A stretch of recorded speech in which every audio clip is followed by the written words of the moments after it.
Hi guys and welcome back to my channel. Today I'm coming at you with another foundation review. I'm going to be reviewing the STILA Aqua Glow Serum Foundation. Now I was recommended this by a friend who used to work at Mecca and she said it was really good for dry skin, and my skin is so dry today.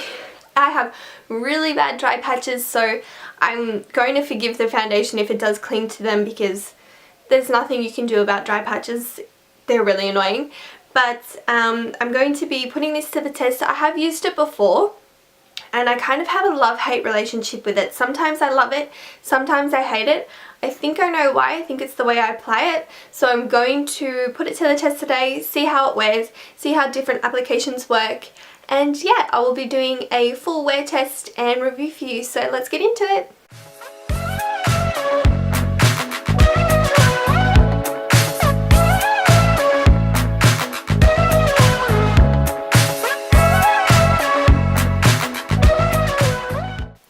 Okay, so I've already primed my skin with the usual suspects. These are the products that I always use.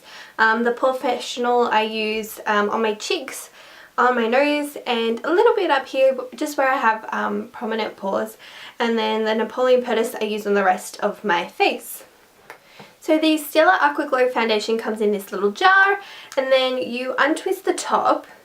And this, I can't see, I don't know if you can tell, but the lid kind of pops up at the top here because it's grabbed all the product, and then on my little pan here I press the product out, and that's like one pump. So firstly I'm going to go in with the Beauty Blender. Now I have a really bad dry patch on my forehead up here. You probably can't see on camera, but I'm going to do the Beauty Blender on the left side of my face to kind of try and cover that up. So I've got a decent amount of product here. I'm not going to use too much. So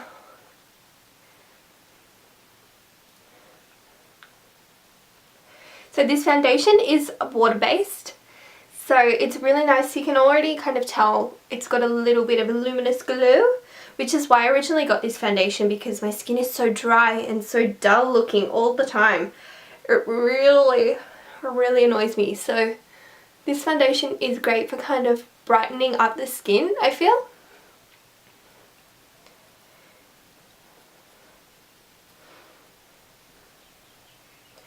Now unfortunately my dry spot, nothing is going to not cling to that today. I don't know why. I always get a dry patch here, and I thought that my skincare routine actually had gotten rid of the dry patch. I've been using the same skincare routine for a few months now, but it's just recently come back, so that is really annoying. Alright, so far so good.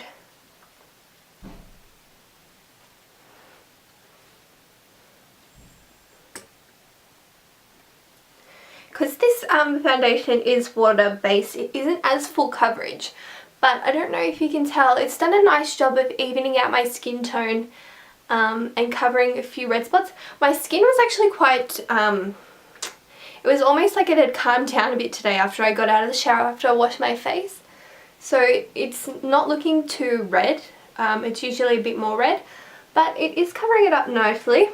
Obviously this shade is a bit darker than my face. I've added a bit of colour. And I still have a decent amount of product on my little pan, so I think I'll be able to use my brush for the other side of my face and won't need another pump. But so far so good.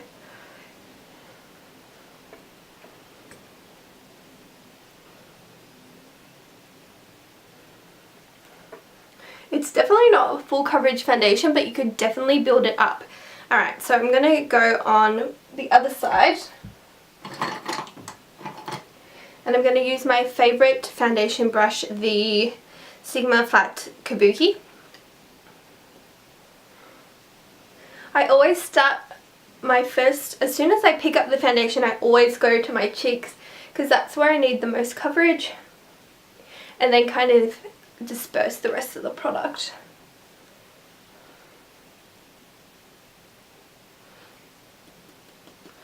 I feel like it's definitely quicker to blend out on this side, except I feel like it doesn't cover as well. I think I probably need more product. So I'm going to do like half a pump more for the other side of my face.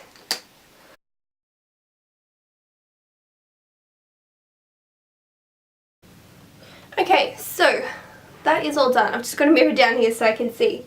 The Beauty Blender side looks really nice. It is settling into my fine lines here, but I think that's just a problem I'm always going to have with foundation. I have really bad smile lines, which is annoying.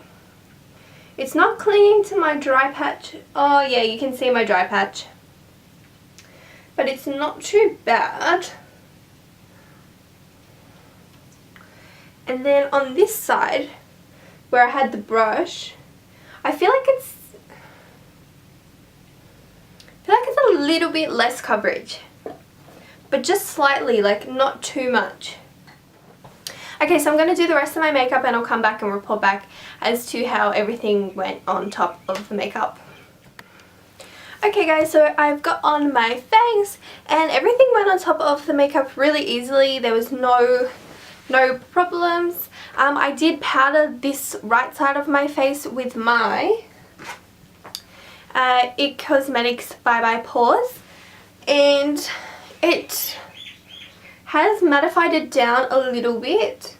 As for a luminous glow, this initially does give you a luminous glow, but it does kind of settle down, so it's not too intense, which I don't mind, but I do feel like still this side of my face is definitely kind of got a bit more life than this side, but I still think it looks good.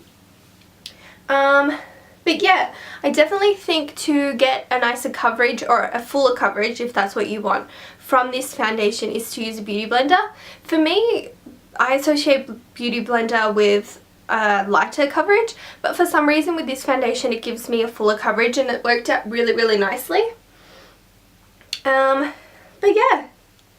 My forehead is so dry. At the end of the day it's going to be so dry.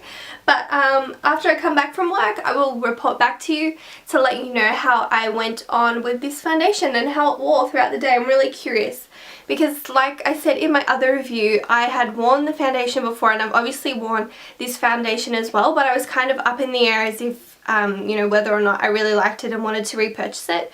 So it will be interesting when I kind of analyze it when I get back from work. So yeah, I will see you after work. Okay, so I've had my makeup on for about 5 hours and it's actually worn really well. I'm not noticing any major creasing in my fine lines or any kind of breaking up around my nose and my pores. My makeup has come off a bit around my nose, but that's because I was blowing my nose constantly at work. But overall I really like the side with the Beauty Blender. I think that has actually stayed on really well considering I haven't powdered it. So yeah, that's the powdered side. That's the non-powdered side, and this is definitely more coverage. So I definitely recommend using this product with the Beauty Blender.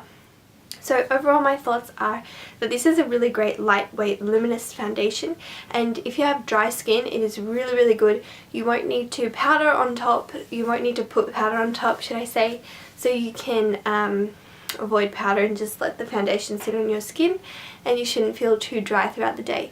So overall I would repurchase this foundation, and yeah, hope you enjoyed this video. Bye!